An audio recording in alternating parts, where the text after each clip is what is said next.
I'm just sharing.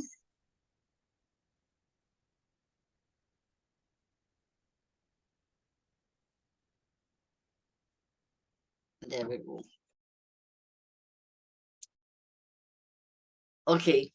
Hello and welcome to day 2 of the Voices of Strength Summit. And excuse me, we've got off to an amazing start. If you haven't heard Kevin Ward speaking, go and listen in him talk about men as waffles and women as spaghetti. It's amazing. He does speak more about the men as a waffle because this is a summit that is at the target audience is men, because we've got trailblazers here. We've got thought leaders, change makers who are making a difference in the world because they are saying no to the status quo. They're forging their own path. They're finding their voices and rising above the parapet and daring to share their message with the world, because change needs to happen in our world. And these men are the leaders who are shining their brilliance to share that with the world. So, talking about a change maker, change yourself, change one person, change the world. And guess who said that? Our guest today, the wonderful Eric Francis Manu. Hi, Eric. Good morning, good afternoon, good evening, wherever you are. Eric Francis here. Good morning, Brenda. Good morning. Thank you for turning up, looking dapper as always. I do love how you show up as the best version of yourself. And that's our job in life as these leaders, as leaders who are daring to share that brilliance. Show up as your best version. Be authentic, be raw and real, speak from your heart, speak passionately about what it is that you're doing, the mission that you are on in life. So, Eric, before you get into your talk, we've got lots of celebration because you've been learning. You're a lifelong learner, you know, and you've just come back from Harvard. Do you want to tell us a wee bit about that? It was an incredible journey. Thank you for asking, Brenda. Amazing journey. I remember when I arrived in the UK 2001, I stayed in Cambridge, and I said to myself that I want to study this school, but not in my wildest dream that I will be here saying I'm now Cambridge and Harvard. It's been a journey of unknown, and each day for me is a blessing of when you change your perspective in life, things happen. Yeah, absolutely. And I think I'll touch base on the change today. Yeah, absolutely, because that's what your talk's all about. But I just wanted to recognize that you're a lifelong learner, that you've just been flying off to Harvard, you've come back, and you've been, I think I saw you receiving some other accolade as well, because you're striving to be the best you can be. So I just want people to know that about you. So you're an executive coach, you're a TEDx speaker, and you etiquette, principal, consultant, lecturer. You are everything rolled into one. You are this ball of wisdom that needs to explode and cascade like a firework, you know, because there's so much brilliance that you have to share with the world. And I know you're an extremely humble human being, and that is what attracts me to your light, the humility of what you are about to say. So without any further ado, everybody, let's put in the spotlight the wonderful Eric Francis Manu. Thank you, Bella, again. Thank you. So I think when I had a phone call that we are going to do this summit, for me, it was a game change that for me to not only tell my story, but understanding where I came from and the journey. Like you said, I'm a lifelong learner, and I love learning. I love studying. I said to one of my friends that I've read about 8 books this year. My aim is 10 books, and next year that will double 20 books. So that means I have to read twice a month. I don't know how to achieve that, but it is doable. That's because I changed my mindset into aspects. So today's the topic is change yourself, change someone, change the world. If I say change the world, it's not like I'm changing the whole world because I cannot change it, but by changing the community at large, my neighborhood, my family, my friends, my colleagues, the society I live in. This is the change that I want to touch base today. And when we say change yourself, what does it mean? So it's a foundation of transformations. It does involve self-reflections, which is important. It also identifies your strength and your weakness. And for me, I did touch on the book, The Voice of Strength, that my weakness is that I'm very resilient. I don't have emotion of someone say, hey, I lost my mom and I'm so sorry to hear that. I don't do that. That's my weakness. And that is very, very, very dangerous because you got to have the empathy with a person that has lost a dear one. An example, we know this world, we've got two wars. We've got Ukraine, you've got Israel and Hamas. And for me, when I watch this, I thought to myself that you got to have the empathy for these individuals that are being killed from nowhere, either in Ukraine, either in Afghanistan, either in Africa, whatever they are, there's a war. And that change is to have in your mindset that I got to have the empathy, the sympathy for this individual. So changing yourself for me is one of the things I'm still learning in aspect of my life, and also having that open personal growth. And that's powerful to have the personal growth that I have to change my way of life to be the best I can. And that means if I change the best I can, someone out there will see the changes within me and say that I don't want to be Eric, but I want to have a transformation of myself. I want to have a good impact that will transcend in someone's life. So it's that changing of yourself, it does involve many aspects in life, not only your personal growth, your way of thinking, but also your failure. You learn to fail. And for me, I've failed many times. And we all know stories about famous athletes, famous politicians who has gone to be famous presidents. We know one of the American athletes that he lost many games and became the top on his world. And I think that is the change of knowing that I'm learning to have a fail. I'm learning to fail in this circumstance. I'm learning to fail in these interviews. I will fail on these ways. And also I'm starting to embrace changes. The changing of yourself is so many aspects. Embrace the changes. What changes can you embrace in yourself? Is that for the way I live my life, the way I communicate with people, the way I inspire people, the way to be a role model to my children, to my family, to the society I live in. So all this is powerful that you're able to change yourself. So when people ask me, how do you change yourself? That's all aspects. It's a foundation of transformation, involves self-reflection, identify your strength, your weakness, and also having a personal growth. And for me, that is one of the changes that I've learned over the years. And also keep learning. And I keep changing myself because we are human beings, and that means we are meant to have challenges in life. Now, let's go to what is the changing of someone.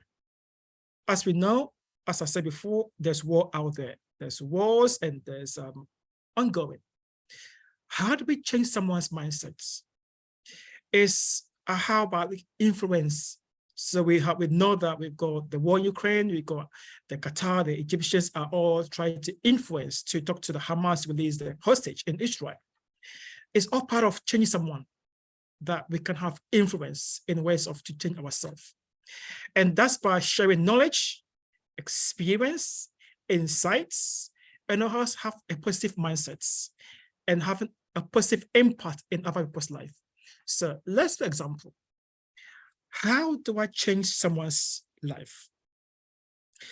This can be through relationships with our partners, with our co-workers, with our employees, with our employer, with our friends, with our enemies. And all this is, how do I transform who I am to have impact in someone's life? So that means by changing ourselves. And that could be educational, could be initiatives, could be kindness, kindness, kindness. If you have that in within you, and again, let's for example, we are in a war. The war is around there. If there was kindness, we would not see what was happening in this world. There's no kindness, and that is dangerous. And like I said, if I can change someone's life, just one person, that person can change someone's also. And that means it's like in my village in Ghana, we say that it takes a village to raise a child. It's true. It takes a community to raise a child. It's true. It takes a family to raise a child, because that is the way it's supposed to be. That kindness, that I could say that if a child is in trouble, I'll help the child. If a child is sinking, I'll go out there and have that kindness to show that child. If someone is being in a danger, I have that. And that is that changing someone's lifestyle. And for me, that is also contribute to personal growth and empower them to make a difference and also have their own life. So if my behavior, which is change myself, can impact someone to change someone, that means we are living in a world of peace.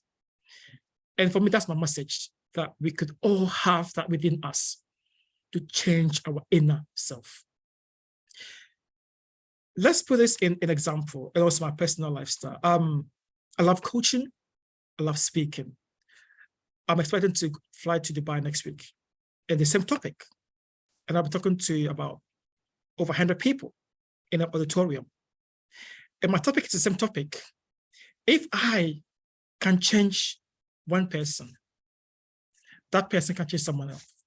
And that means we are in that boat. Because if the boat is sinking and I'm able to save that boat, someone will use that, and then I can save someone. That's the same analogy. And that means we are able to save ourselves. Let's move to the third aspect of changing the world. I use the word change community, changing our environment. Like I said, I'm not someone that can change the world, because I cannot change the world. But if I can change at least 10 people, let's look at numbers. Let's put numbers, I love numbers. So let's say this year, 2023, I've changed 10 people's lifestyle.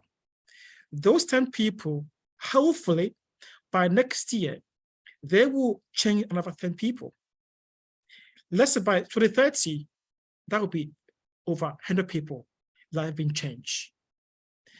And that means we're able to change the world. So again, there's aspect of changing ourselves, changing the world. Humanitarian issues. So I love doing charity works. I love doing community works. I love engaging in my community. I love engaging with my village. I love engaging my family members. I love engaging my colleagues. And that is that making them cherish who they are, understanding the power of love, the power of creating a movement that raise awareness and drive positive change. And for me, changing the world requires collaboration, empathy, share vision. And that means we have a better future. And also realizing if a small action can contribute to significant global change. Because if I can change small village, that village will change a community. And the community will change a city, and then a state, and then a country, and a continent. And for me, that's all my lifestyle. Changing yourself is not just going to gym and be bodybuild and eating healthy lifestyle. That's just a small bit, but an impact in someone's lifestyle.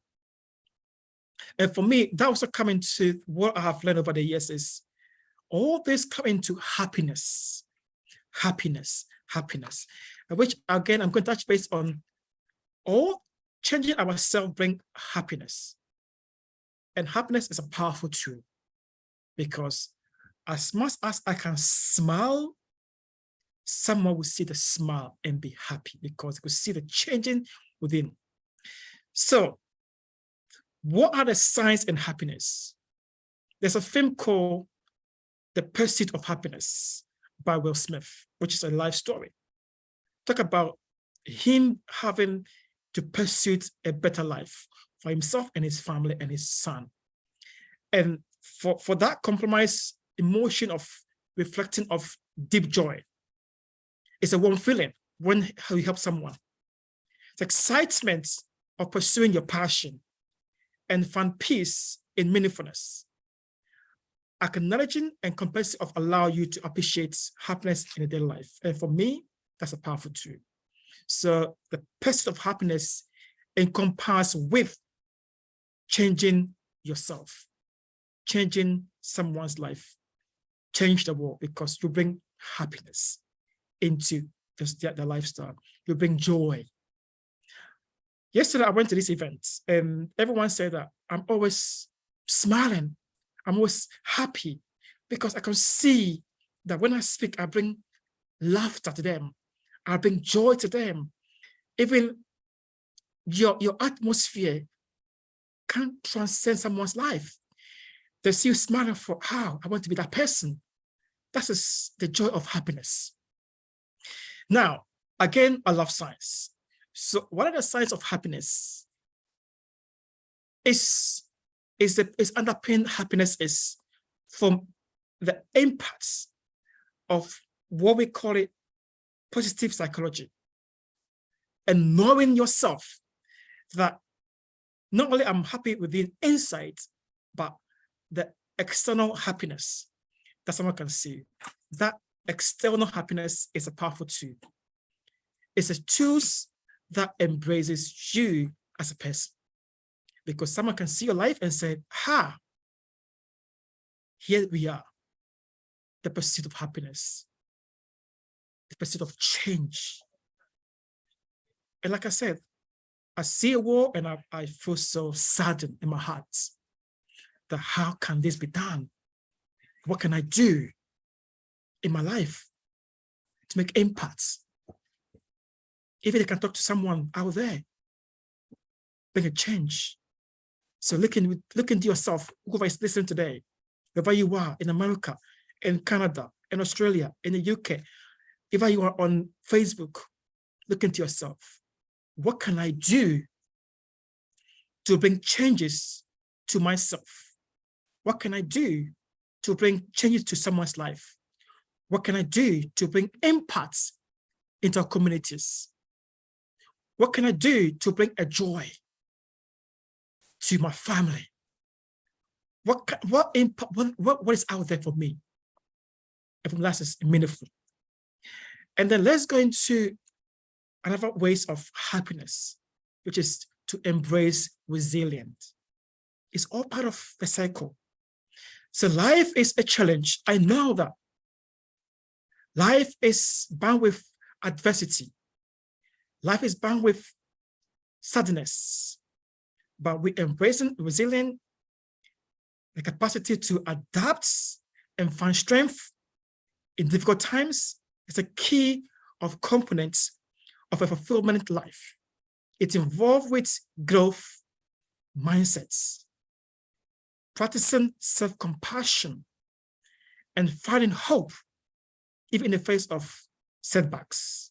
These are powerful too, and these are ways for us to embrace ourselves and understanding how we could change someone's lifestyle.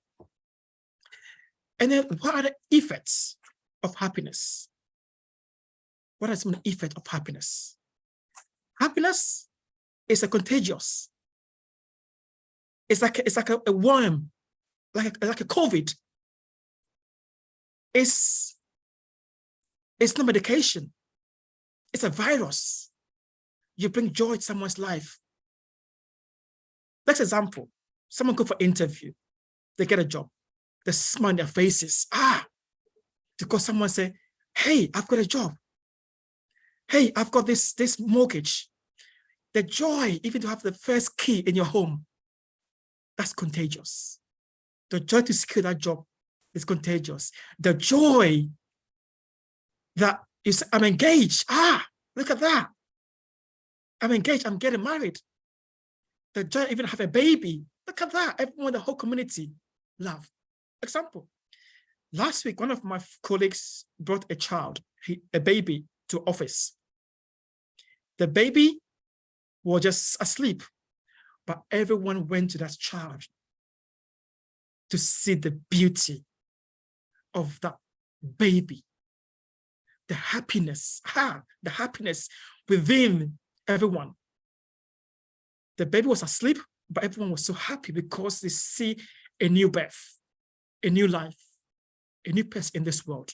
It's contagious. The smile in everyone's faces, that's powerful too.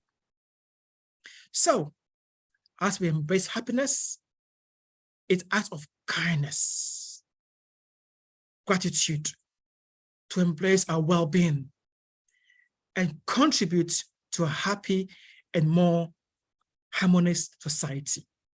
Again, that's a circle of changing ourselves, the change that will make us unique. Happiness is a gem. Happiness shapes our thoughts. Happiness changes our actions. Happiness changes our complexity. Happiness brings purposeful. It brings joy. It unlocks the door of more joyful. It's powerful. It's purpose. It's resistant. You can't break it. It's unbreakable. That's happiness. It's unbreakable.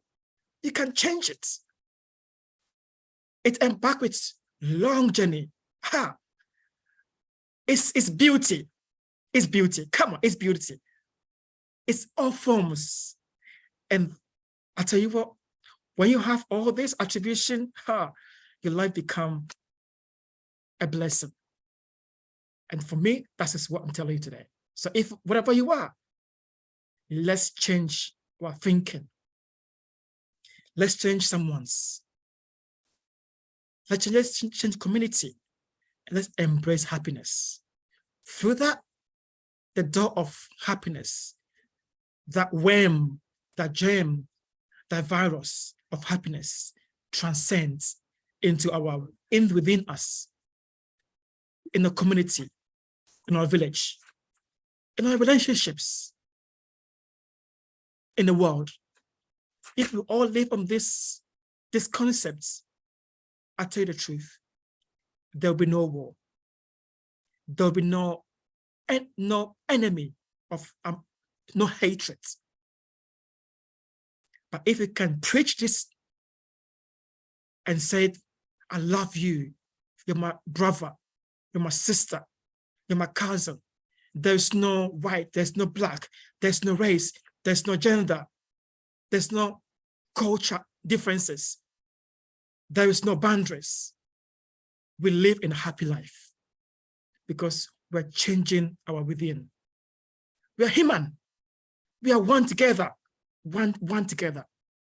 And if we have that, the world is of peace. The world is of one world. So, to conclude, change ourselves, change someone, change the world, bring the ripple effect of happiness. The happiness that creates effects, influence people around us. The art of kindness, empathy, gratitude, the art of purposeful. Let's appreciate ourselves. Change someone. Change the world. Let's bring happiness in this world. Thank you so much.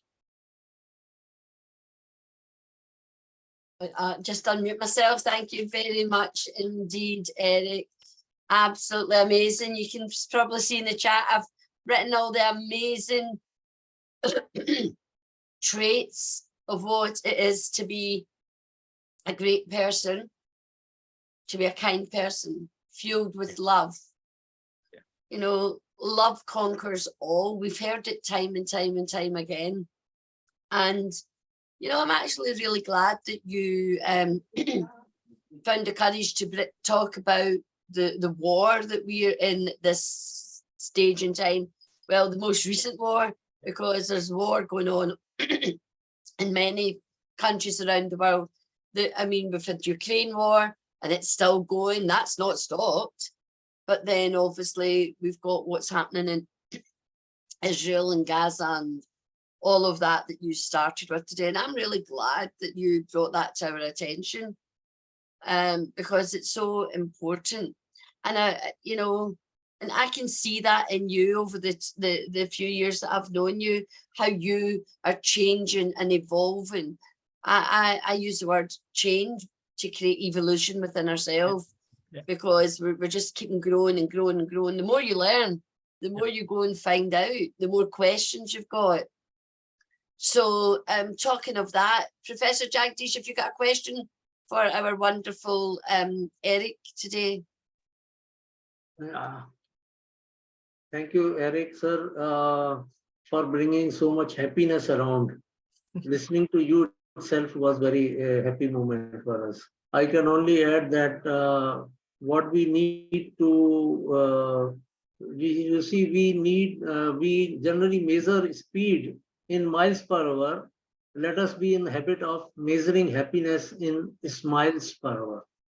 So how many smiles per hour we have? And we are very short of that, really. Yeah. In the whole day, we hardly smile.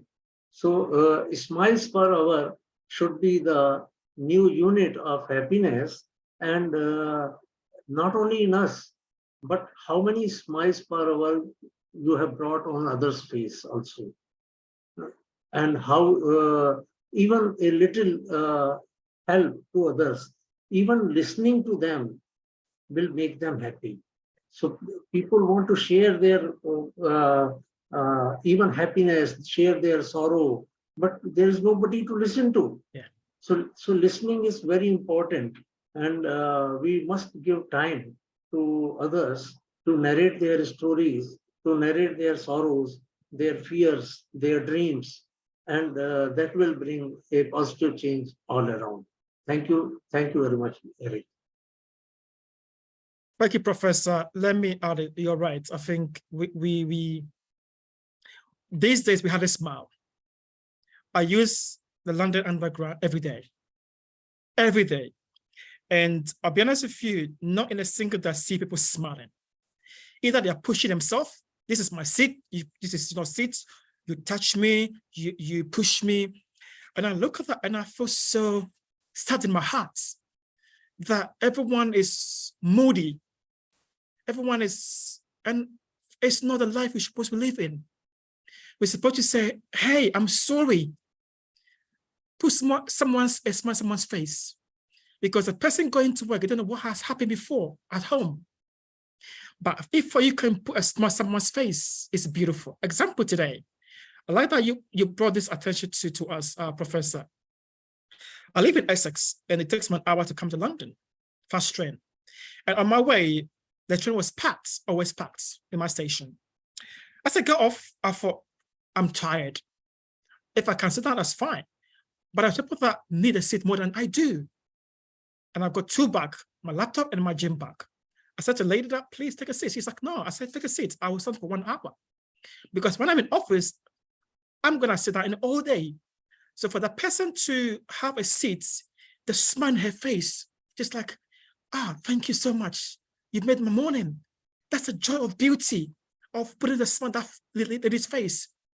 And she's like, I don't know what happened last time, but she looks so tired. And for me, that smile on her face is a unique. That smile on that lady's face, she'll go to work and be smiling that someone gave me his seat. Someone put a smile on my face. That's what we need these days, to give someone the smile, because the life is full of sadness, it's full of stress, anxiety. So if I can embrace that change to put a smile on someone's face, that's for me, that's powerful. And thank you, Professor, to bring that attention. That's more touch, that's more kindness, that's more empathy, that's more awareness. People have seen it, people watch it, the guy with the tie, he gives someone his seats. That's just powerful. That means the changing I'm offering is real. That someone can see that, they will see an impact that they can also make someone's life. Yeah, absolutely. We talk about the Mexican wave. Why not create a smile wave? You know, a smile goes for miles. We just move the S to the end, and a smile says 1,000 words. You know, and I love how you've talked about the underground, because I remember years ago, like Scottish folk just talk to anybody. They'll talk to their shadow, you know, and we were on the underground, so we were talking and everybody else was like so sullen. But now what I find, so this is, I don't know, Eric, if you want to say something about this. What I find is, if I come because I'm changing within, I come in a smile and I look at someone in a smile, I have found quite a lot recently that people want to engage in a conversation. And I think we've all got the wrong concept. We think they don't want to talk, but a lot of people actually are happy to talk. They've just forgot about the art of communicating in small talk. But actually, I found that it isn't small talk, because within seconds, you find the connection between the two of you, and you can have a really deep and meaningful conversation. I've had many of them on the train now. So I no longer just sit there and think I'm going to be quiet. I'll look at people, make eye contact and smile, because that in itself, as you say, creates a change in them, creates a state, and more often than not, you'll get a smile back. And again, this happened yesterday. So this morning was the lady that gave the seat. And yesterday on my way home, I sat down. I don't normally use my phone. I like reading on a book, because that's my passion of reading. As I sat down, this lady jumped on the train, and she was wearing kente. Kente is like what I'm wearing today. It's a Ghana cloth. I love kente. And as she sat down, I said to her that, "Oh, I love your scarf. It's kente." She's like, "I just came from Ghana." And we started talking from nowhere. And my colleague's like, "How do you do it?" I said, "You see this beauty of smile." We talk about Ghana. She was Ghana for the first time in her life. And the beauty of being welcome in Ghana, embracing Ghana, the Ghana food. And for me, I've brought someone a joy, because she wanted to talk to someone about her experience in Ghana. But everyone look in the phone, everyone is just embracing the social media. But for me, I want to see people smile. I want to see, so I said to myself that if I can talk to someone in the train once a day, that's for me, that's fine. So I've done this over the past years, at least one person a day on a train, just to say, "Hey, are you okay?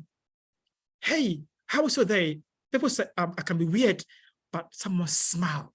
That's the beauty of that. And I love doing that, because I know that one time they said, "Oh, the guy that gave me that smile, that puts on my face is beauty." And it's important to embrace that. And I also think that when you smile at someone, you're acknowledging that they are, that you see them, you know, and then when you engage in the conversation, you hear them. And then there's something they'll say that you'll note about that person. And then you might go on and talk about them elsewhere. So it's that whole ripple effect, which just begins with a simple smile. And let's face it, babies smile all the time and laugh. Why should we stop doing that just because we become adult? Absolutely no way. Get your inner child out, is what I say. Anyway, Eric, it's been such a wonderful pleasure having and hosting you here today on the Voices of Strength Summit. With lots more to come, and as you know, we'll be doing a lot more work together, which I just love, because we're two smiley people with energy, slightly different energy, but we've got the same soul, and I just love that. So thank you very much for sharing your wisdom, and I wish you all the luck if you're off to Dubai next week. That'll be wonderful. And everybody, please come and comment on this talk today. We'll put in links so that you can connect with Eric, and watch out for so much more around the Voices of Strength. These men are forging paths. They're standing above the parapet. Their stories need to be heard. Their wisdom needs to be shared. And most of all, let's join together, create the ripples of brilliance, create this the smile wave, and let's share more happiness, kindness, and peace in the world. So this is Brenda saying, thank you for joining us once again. Be Thank you, Brenda. brilliant. Thank you so much. Much love. Thank you. And Thank until you. the next time, we'll see you at 11 o'clock. Till then, bye-bye. Thank you. Bye now. Thank you.